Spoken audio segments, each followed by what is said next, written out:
សូមព្រះជាម្ចាស់បានប្រកបដោយព្រះពរគឺជាស្ដេច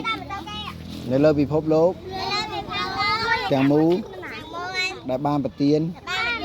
សេចក្តីសុខសាន្តមកឲ្យប្រជារាស្ត្ររបស់ព្រះអង្គទាំង8កោដនៅលើផែនដីនេះសូមអរគុណព្រះអង្គក្នុងនាមព្រះយេស៊ូវជាបុត្រាព្រះអង្គ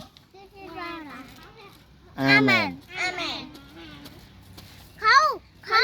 ហើយមាន500ហើយមានដាស់500មាន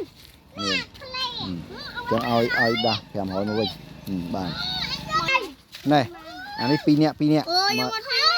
ហើយចេះអាប់ឲ្យលុយវាចឹងណែយក2នាក់វាទៅកូនឯងណែទៅ2នាក់ណាគេ2នាក់ទៅអត់ទេហើយ2នាក់នោះវាយកហើយហ្នឹងវាយកហើយតាទៅអញ្ចឹងទៅ2នាក់នេះទៅ